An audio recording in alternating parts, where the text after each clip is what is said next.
Ny rahantsika nafantatra fa tena nalahelo ny vahoaka malagasy ray manontolo ny andro omaly satria ny bata faharesena ny ekipam-pirenena Barea.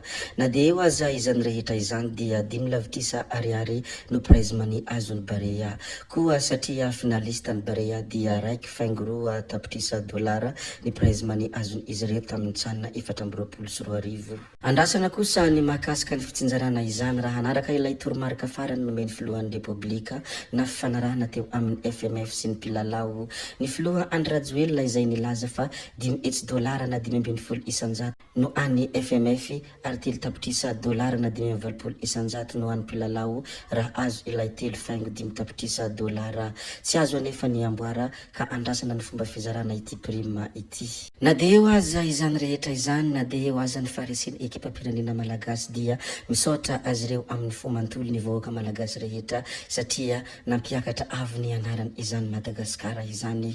Ilaza zavatra betsaka moa isika fa mialohany hidirantsika amin'izany zava-dehetra izany dia abonné ny chaîne antsika, asio j'aime ny vidéo, indrindra apetraho ihany koa ny komantera. Ndeha aloha hidirantsika vetivety izany fanaovana abonnement izany, mialohany hirisoantsika amin'ny resaka zay ataontsika. Ndao ary tompoko lahy, ndao ary tompoko vavy, abonné vetivety ary ny chaîne antsika.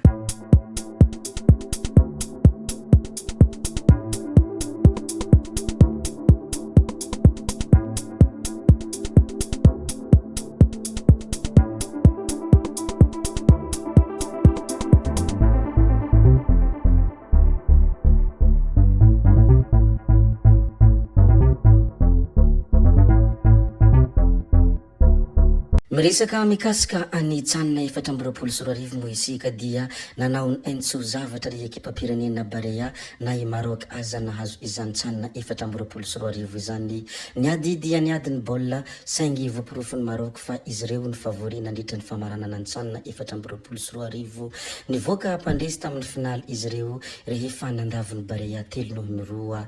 Marina moa fa i Maroc dia tompon-daka tamin'ny 720 20 ary 4 izy ireo moa tamin'ity 420 ity dia nandavo ilay ombila Barea.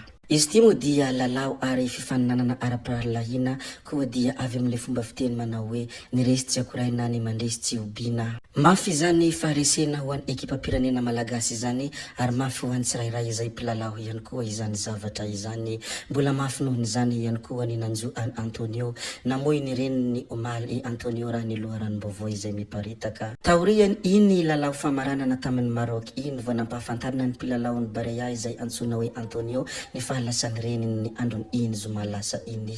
Izahay ato anatin'ity chaîne ity moa dia miara oro aminy sy ny fianakaviany mahereza rahalahy, mahereza fa ny fahafatesana lalan-kiraisana fa ny tompon-dalana ho any lasa. Rehefa vita moa iny finaly izay nionan'ny Madagasikara sy Maroc na hoe Madagasikara vs Maroc iny dia nilaza ny heviny ary nanao fanambarana tao anatin'ny pejiny ihany koa ny kapten'ny Barea teo aloha tsy iza moa izany fa Faneva Ima. Toy izao moa ny fanambarana izay nambarany tao anatin'ny pejiny esory ny sariko eo amin'ny kianjan'ny Barea fa ianareo ny tena mendrika hoy Faneva Ima. Nilaza moa ity kapteny ity ny hoe raha azo atao hoy Faneva Ima dia esorina ny sary eo amin'ny kianjan'ny Barea fa ny Barea tranona ny tena mendrika izany voninahitra izany. Nisaotra ny Barea izy noho ny zava-bitany izy ireo sy naneo an'izy ireo ndray ny tena soatoavina malagasy. Ny amin'ity zavatra izay nambarany Faneva Ima ity moa dia tantara tsy fanadiny raha tsy ahivina ny tantara dia raraka teo amin'ny lalao manasadalana ny Barea tamin'izany fotoana izany fa tamin'ity tranona 420 ity kosa dia teo amin'ny lalao famaranana no raraka ny Barea ka mety izany indrindra no antony nilazany Faneva Ima ity fanambarana ity satria navita lavitra nohony izy ireo ireto ekipan'ny Barea izay nifaninana tamin'ny tranona 420 ireto. Mbola hiresadresaka ny mikasika an'izay baolina kitra izay foana moa isika mikasika an'iny tranona 420 iny. Nilaza moa i Nicolas taorian'ny lalao famaranana ny tranona 420 ny hoe Andriamanitra no mandahatra ny zavatra rehetra ka iny aloha no lahatra dia mankasitraka hoy i Nicolas raha nitafatafa tamin'ny mpanao gazety. Misaotra anareo vahoaka malagasy ray manontolo nanohana teo foana hoy izahatrany. Anisan'ny teboka izay notsindriny ihany koa ny hoe ny alahelo hita teo ambony kianja tamin'ny arbitrazy hita hoe tsy mirehareha amintsika malagasy ny ankamaroan'ny olona fa ho antsika malagasy mirehareha izahay mpilalao tsirairay avy amin'ny fanohananareo ka dia mankasitraka indrindra re tompoko hoy ny hafatra izay nambarany ity namana ity. Ny manaraka izay asiantsika resaka ihany koa dia resaka mikasika ny lentina Njakadrababa Njeodary izay tao Antsohihy ary hoentina ankerika ny vata mangatsikany. Raha araka ny loharanom-baovao izay navoaka ny pejy anankiray izay mitondra anarana hoe Aboa Ankiaka modia tamin'ny 3 ora tolakandro ny andro ny 30 aogositra 2024 no tonga tao Antsohihy renivohitra ny faritra Sofia ny vata mangatsikany tompoko lahy lentina ofisier adjoint izay nidosam-pahafatesana vokatry ny filatsahana anelonay tao arivony mamo ny andro ny alarobia 17 aogositra 2024 lasa teo. Ny alahady 1 aogositra 2024 kosa no atao veloma farany ao Antsohihy izy ary hoentina mamonjy ny fahasandrazany ao Ankerika.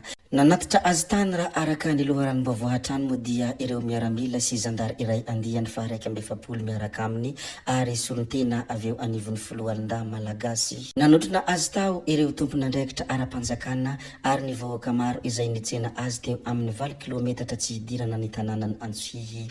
Namela vehivavy manantena sy kamboty iray itompoko lahy. Izahay ato anatin'ity chaîne ity moa dia mankahery ny fianakaviana manontolo satria mafy izany nandao fianakaviana izany. Mivavaka ho azy ary aingany Andriamanitra andriananahary no hitsena azy ary hanome azy toerana manintsinitsy ka ho andry ampiadanana fanamany kosa dia hanohy hitia sy hanompo ny tanindrazana. Somary efa betsabetsaka sy maromaro ihany koa ny zavatra zay efa voalazantsika sy ny zavatra zay efa nasantsika resaka. Ny resadresaka ny mikasika ny ekipam-pirenena malagasy Barea moa isika teo izay resy teo amin'ny lalao famaranana ny tranona 2024 na dia teo aza ny faharesen'izy ireo dia nakasitraka sy nisaotra azy ireo ny vahoaka malagasy iray manontolo.